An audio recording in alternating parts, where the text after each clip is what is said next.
ইরানে প্রেসিডেন্ট নির্বাচনে ত্রিমুখী লড়াই শিরোনামে একটি খবর এপি তেহরান থেকে পাঠিয়েছে।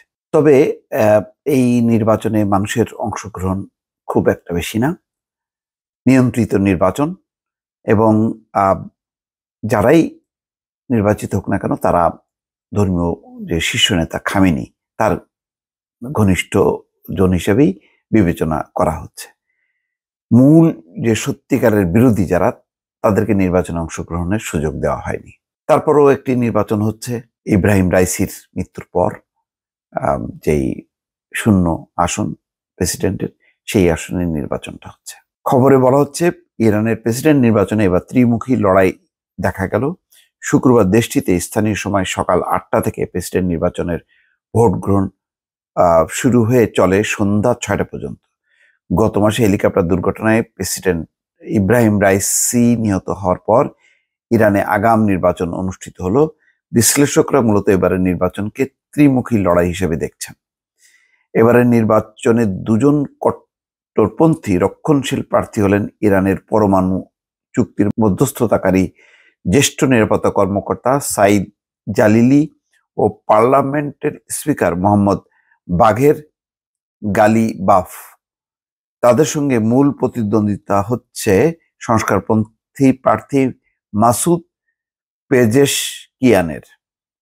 তিনি মূলত পশ্চিমা দেশগুলোর সঙ্গে 2015 সালে স্বাক্ষরিত পরমাণু চুক্তির আলোচনায় ইরানকে আবার ফেরাতে চান।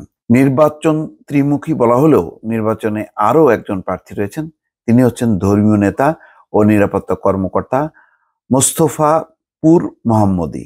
নির্বাচনে 6 জনকে প্রার্থী হওয়ার অনুমতি দিয়েছিল ইরান কর্তৃপক্ষ, পরে 2 জন প্রার্থিতা প্রত্যাহার করে নেন, তার মানে 4 জন। তার মানে বুঝতে পারছেন যে ইরান কর্তৃপক্ষ অনুমতি নিয়ে নির্বাচন করতে হয়। তো যাদেরকে অনুমতি দেওয়া হয় তারা কারা হয়? তারা হয় ওই যে মানে আয়াতুল্লাহ খোমেনি বা ক্ষমতাসীনদের যারা পক্ষের লোক, তাদেরকে অনেকটা মনে করেন বাংলাদেশের সাথে যদি তুলনা করেন ওই যে আমিডামি নির্বাচনের মতন, যে আওয়ামী লীগ নানা ভাগে বিভক্ত হয়ে নিজেরা নির্বাচন করলো, প্রতিদ্বন্দ্বিতা করলো, এটাকেই বলা হলো যে একটা নির্বাচন। তো অনেকটা সেরকমই আর কি, বড় আঙ্গিকে যদি দেখা যায়।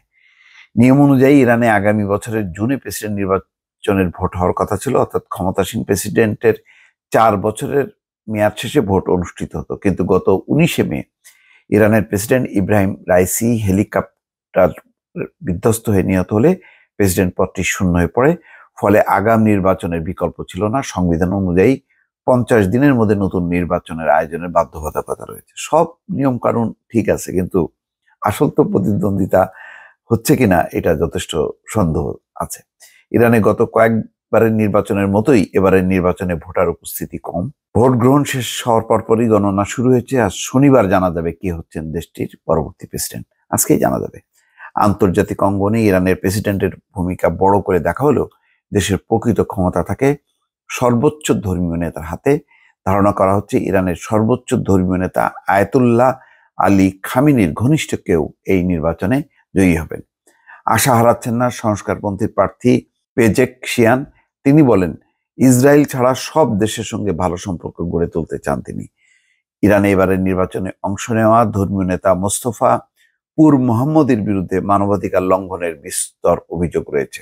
ইরানের রাষ্ট্রীয় টেলিভিশনে অবশ্য সারিবদ্ধ হয়ে লোকজনকে ভোট দেওয়ার বিষয়টি দেখানো হয়।